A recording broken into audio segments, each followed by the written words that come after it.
Hello, hello, heroes and heroines. Welcome to another time where I have the privilege of talking to you. And in particular, for this period of time that I get to connect with you, I want to talk about something which pertains to, I think, a very essential ingredient in the process of trying to better yourself, whatever that actually is. And that core concept is discipline. Now, again, in my own terminology, the difference between like commitment or discipline or motivation simply just has to do with keeping your word and doing what you said. Now, a lot of people think that commitment is really the exact same thing. I'm committed to seeing something through, or I'm committed to making this decision.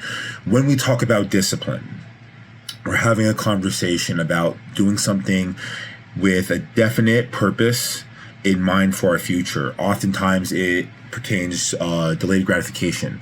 Oftentimes it requires us to engage in a volatility of emotions, right? And so you might be doing something or refraining from doing something or engaging with somebody, whether you want to or whether you don't want to.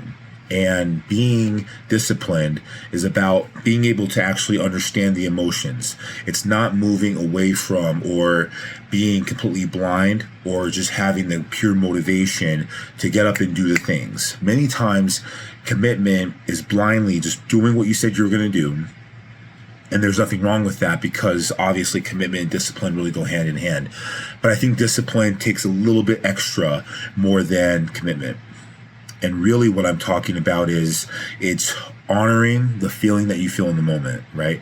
If you feel some kind of resistance, say we're talking about your health or something that you should be drinking or something that you should be eating, or more importantly, something that maybe you should be refraining from, it's very easy to get caught in some type of very strong emotion. And that emotion becomes this reinforcing feeling that you should be doing something. And then there's evidence for that, right? Like people will tell you, you're always so committed, you deserve this.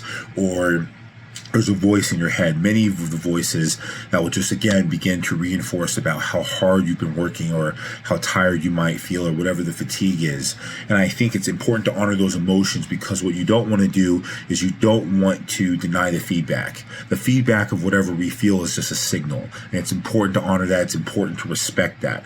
The difference when you're choosing to live an empowered life and take ownership over yourself is you're really having to go through the process, and that process is going to allow you to be even more resilient in the face of adversity. And so if I'm able to make an understanding about the emotion I feel, but then make a separate interpretation about what that signal is, and the last thing, make a separate interpretation about what it is I should do, then I'm actually not just keeping my discipline, but now I'm actually building an understanding and I'm getting leverage over my unconscious mind. So a perfect example of this would be making sure that you say, I want to make sure that I wake up every day at the same time for the next 5 days.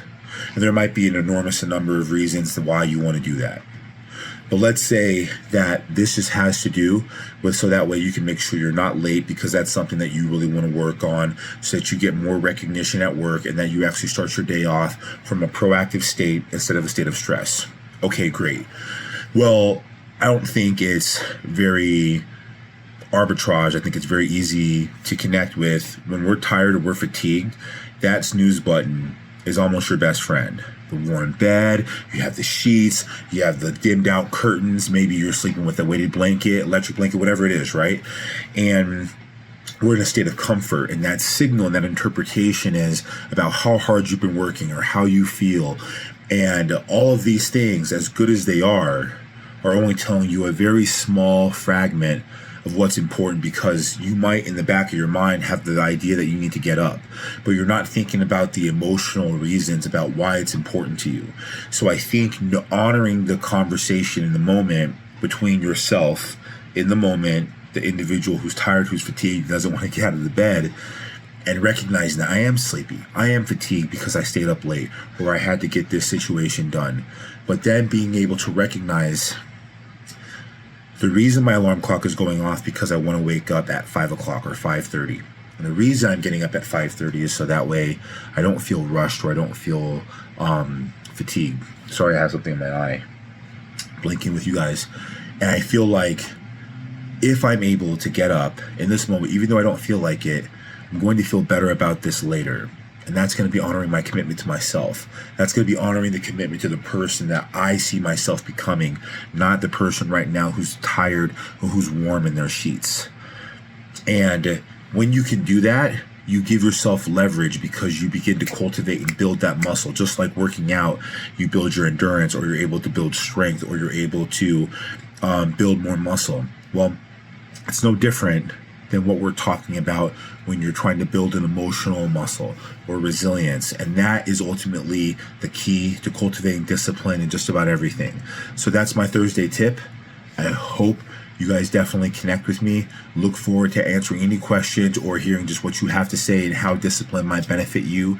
Heroes and heroines, you are responsible for the better life that you wish to seek. I look forward to hearing about your journey. Till next time.